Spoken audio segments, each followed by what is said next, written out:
जो एजेंसियां जांच कर रही हैं उनके खिलाफ श्री इमरान प्रतापगढ़ी। धन्यवाद सभापति महोदय, आपने मुझे आम बजट पर बोलने का मौका दिया। Sir my time. नहीं, pause my time sir. Imran Pratapgarhi कहा गया है सर, थोड़ा सा इसकी जांच कराओ। नहीं, मैंने कहा यहाँ प्रमोद प्रतापगढ़ी भी बैठे। ये आपसी मामला है, ये खत्म होने वाला नहीं है मेरे से। इसकी जड़ें बहुत गहरी गई हुई हैं, मैं रोज देखता हूँ ये जड़ें गहरी होती जाती हैं।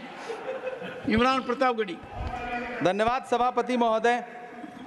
83 मिनट 71 बार थपथपाई गई मेज, 14,417 शब्दों का बजट भाषण और उस बजट में अपने लिए राहत तलाशती मिडिल क्लास की हैरतजदा आंखें। सभापति महोदय, मेरे हाथों में जो दस्तावेज है दरअसल ये देश के किसानों, गरीबों, मजदूरों की उम्मीदों का स्मारक है। ऐसा लग रहा है जैसे वित्त मंत्री महोदया ने बजट नहीं तैयार किया है बल्कि प्रधानमंत्री जी की मन की बात का संकलन तैयार किया है। टूटा हुआ लश्कर का भरम देख रहे हैं, टूटा हुआ लश्कर का भरम देख रहे हैं और जिल्ले इलाही के करम देख रहे हैं। ताकत का नशा अक्ल पे हावी है तुम्हारी, तुम देख न पाओगे जो हम देख रहे हैं। वित्त मंत्री महोदया ने इस बजट में महंगाई पर सिर्फ 10 शब्द बोला है। जिस देश में टमाटर 100 रुपए किलो बिक रहा हो। सभापति महोदय, मेरा टाइम पॉज करें और बार बार इंटरप्ट करने को या तो मना करें। हाँ बोले, कृपया बोले। सभापति महोदय, वित्त मंत्री महोदया ने इस बजट में महंगाई पर सिर्फ 10 शब्द बोले हैं। जिस देश में टमाटर 100 रुपए किलो बिक रहा हो, उस देश की वित्त मंत्री के पास बजट में महंगाई पर बोलने के लिए सिर्फ 10 शब्द है। डीजल, पेट्रोल, आटा, चावल, दाल, सब्जी की महंगाई का तो कोई जिक्र ही नहीं। सावन चल रहा है तो प्याज और लहसुन का दाम पूछना तो शायद पाप होगा। मैंने तो यह भी सुना है कि वित्त मंत्री जी जो चीज खुद नहीं खाती हैं उसके दाम से उनका कोई लेना देना नहीं होता। लेकिन इस बार बजट पेश करने के लिए पार्लियामेंट आने से पहले वित्त मंत्री जी ने दही और चीनी खाई थी। अब तो उनसे यह पूछा जा ही सकता है कि उन्हें दही, दूध और चीनी का रेट तो इन दिनों पता ही होगा। क्या उसे सस्ता करवाएंगी या नहीं सस्ता करवाएंगी? अगर पता है तो कृपया सस्ता करवाइए, क्योंकि इसी चीनी ने अमेठी में एक मंत्री महोदया का राजनीतिक कैरियर कड़वा कर दिया। सभापति महोदय, अपने शीश महलों में बैठे हुए सरकार के सांसद और मंत्री कह रहे हैं कि महंगाई कम हो रही है।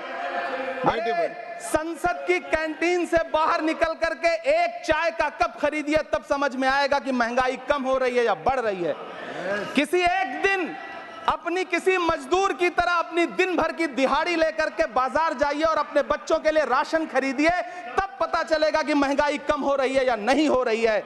यहां बैठ करके बड़ी बड़ी बातें करना आसान है। ये चूनर धानी धानी भूल जाते, ये पुरवा की रवानी भूल जाते, जो आकर 4 दिन गांव में रहते तो सारी लंतरानी भूल जाते।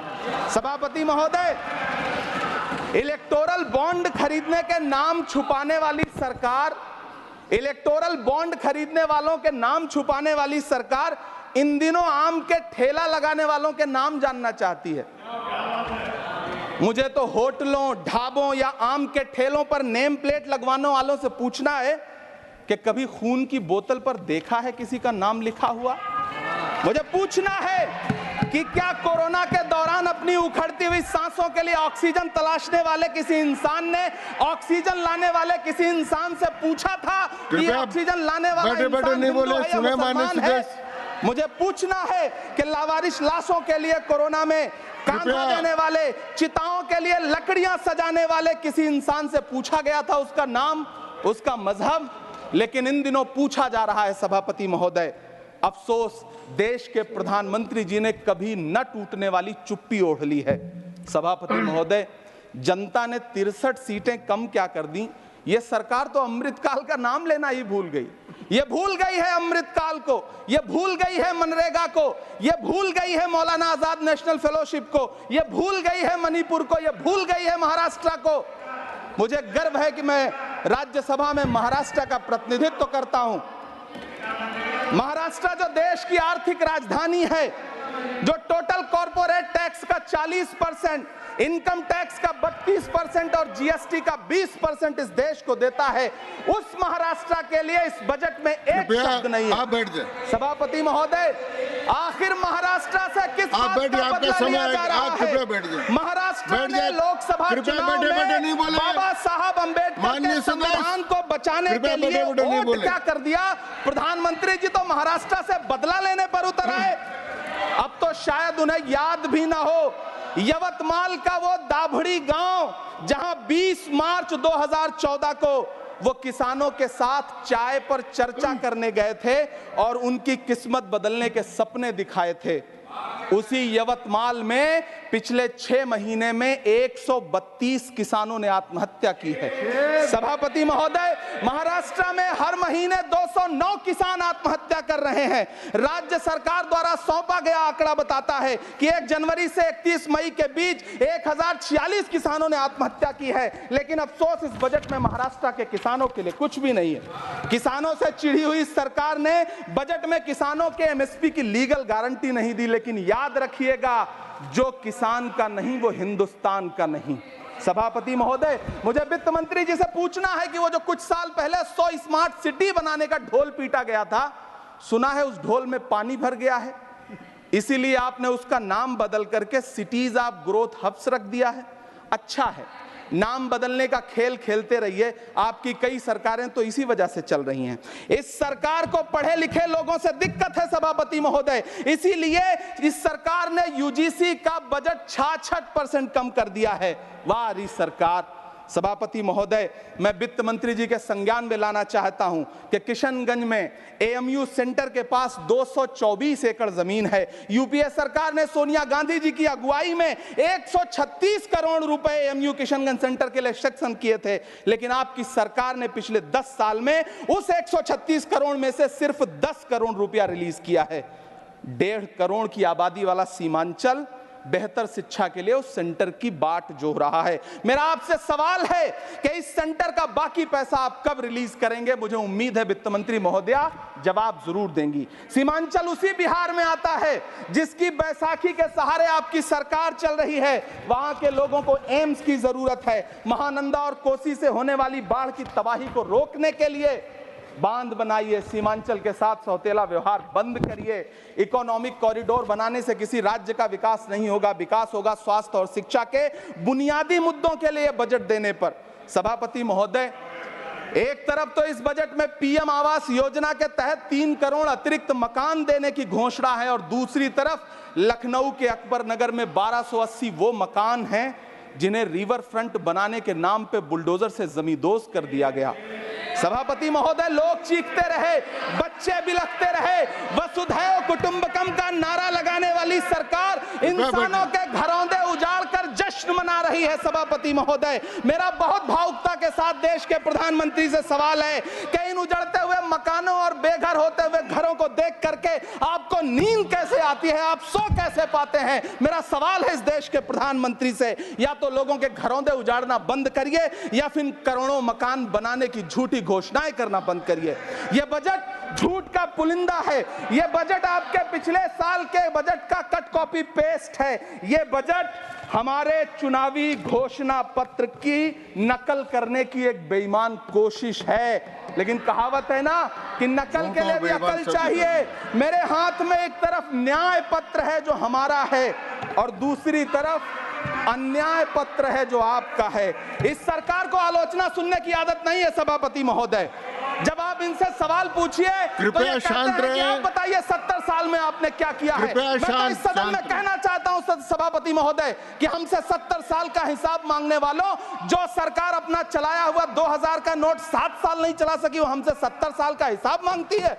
सभापति महोदय, मैं अंत में आपसे यह कहना चाहता हूं, यह बजट बैसाखी पर टिकी हुई सरकार का कुर्सी बचाओ बजट है। इस बजट में राज्यों के साथ, किसानों के साथ, नौजवानों के साथ, महिलाओं के साथ, देश के मिडिल क्लास के साथ अन्याय किया गया है और इस अन्याय का खामियाजा आपको महाराष्ट्र, हरियाणा और झारखंड के चुनाव में भुगतना पड़ेगा।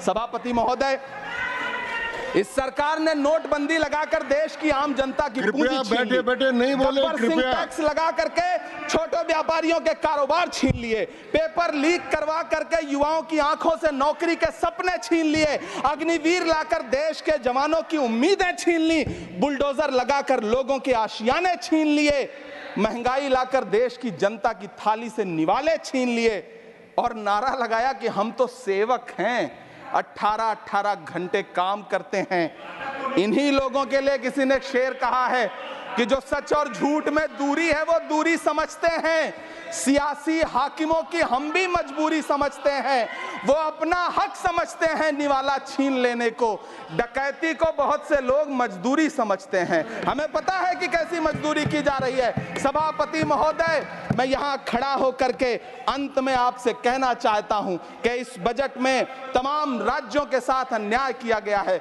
इस बजट में युवाओं के साथ अन्याय किया गया है, महिलाओं के साथ अन्याय किया गया है और खास तौर से महाराष्ट्र के लिए कुछ नहीं रखा गया है। महाराष्ट्र बाढ़ से जूझ रहा है, पानी बरसने से वहां 1500 से ज्यादा लोग मारे गए हैं। उस शहर को, उस राज्य को 4000 करोड़ के पैकेज की जरूरत है ताकि जो फसलें बर्बाद हुई हैं लोगों को राहत दी जा सकी।